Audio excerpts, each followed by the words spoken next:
Right. On my mark, rotate launch keys to launch. Roger, ready to go to launch. 14, 13, 12, 11. So I'd totally forgotten that this film featured an opening scene where two missile commanders, played by Michael Madsen and John Spencer, settling down for their later shift, receive a coded order to launch a nuclear attack.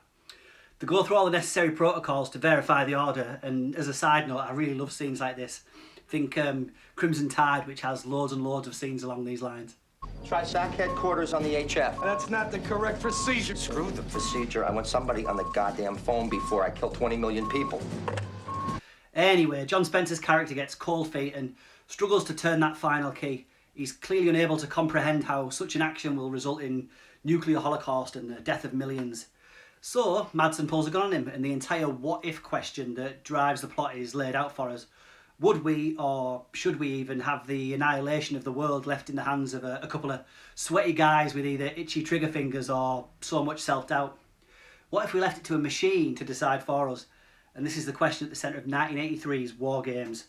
Let's check it out.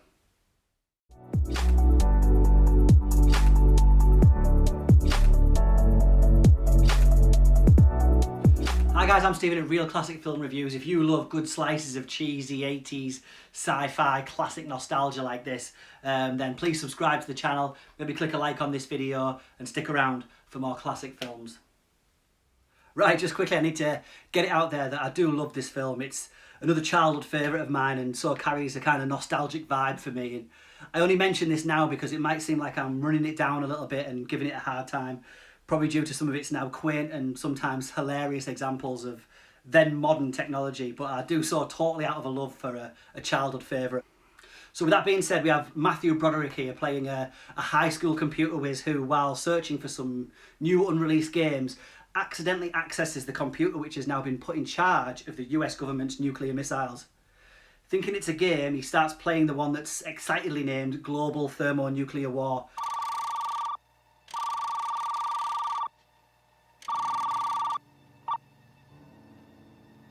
Oh my God. And before long realised that he's accidentally set into motion a series of events that will lead to nuclear war with Russia. You see, back at NORAD, where they've put their faith in this new computer system, there's no real way to know whether this is a drill or not, or whether the nukes being launched by the Russians are real, until it's too late. I have 7, correction 8. That's 8 red birds, 2 degrees past apogee. Better get the old man down here. Over day, we have Soviet missile warning. Check for malfunction and report competent. And so what we get is a kind of teenage version of Failsafe or Dr. Strangelove, with Broderick and his girlfriend, the lovely Ali Sheedy, by his side. He attempts to evade the military and find the computer system's reclusive creator by using his phone phreaking skills, his dot matrix printer and floppy disks roughly the size of your head. See, these days we just worry about letting children have free rein on tablets and smartphones. Those children will be confused to see David's complex computer system with those huge 5-inch floppies and modem coupler, but if you're a certain age it adds much welcome nostalgia. There's a particularly great scene where Eddie Deason and Maury Chaikin, who play two of Broderick's geeky techno buddies, are bickering away over the validity of his story. They're brilliant and straight out of the cliché computer nerd handbook. This didn't come from Protovision. You bet it didn't. Ask him where it did come from, Jim. Go ahead, ask him. I told you already.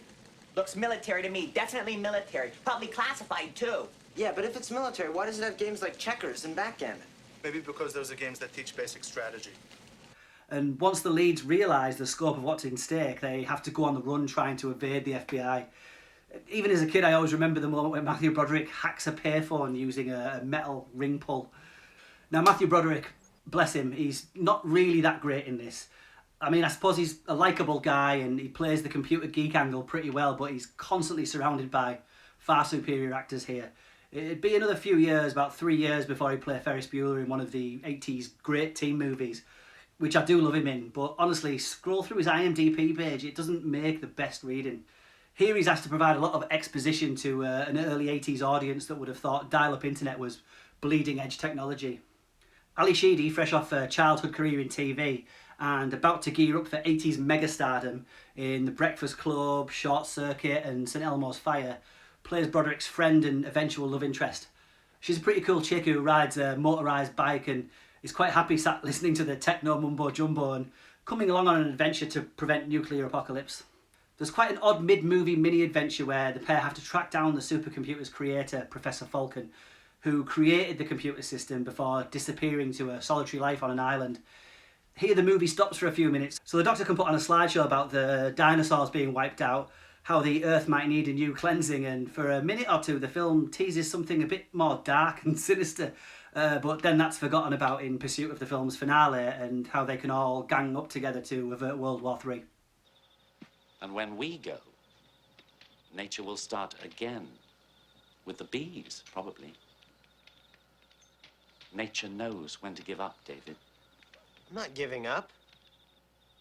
If Joshua tricks them into launching an attack, it'll be your fault. So WarGames was directed by John Badham, who'd taken over from a director called Martin Brest, who was let go over creative differences shortly after shooting began. Badham brings a light touch to the proceedings and keeps things moving along at a pretty brisk pace. Although not a household name, Badham had actually directed Saturday Night Fever a couple of years earlier, and would go on a good run through the 80s and 90s with films like Short Circuit, Stakeout, Bird on a Wire and the Wesley Snipes film Drop Zone. Both a techno-thriller and a great slice of Cold War paranoia, dressed up as an easily digestible teen movie. WarGames is a pretty easy watch if you can accept that technology and people's attitudes towards the former Soviet Union have slightly evolved over the years. We have a launch detection. We have a Soviet launch detection. B-Muse confirmed a massive attack. That's a warning, no malfunction. Confidence is high. I repeat, confidence is high. Cobra Dane, is this an exercise? Negative, this is not an exercise. General, DBS is tracking 300 inbound Soviet ICBMs. It's interesting because you have to remember that WarGames comes from an era where people's knowledge of computers was pretty limited in comparison to what it is today. A time where you could stumble upon artificial intelligence from the comfort of your teenage bedroom. However, we're now living in that era where your phone and your new Hive home system run most facets of your life, but thankfully Google's filtered out all the harmful search results that would allow you to play global thermonuclear war. Hey Siri,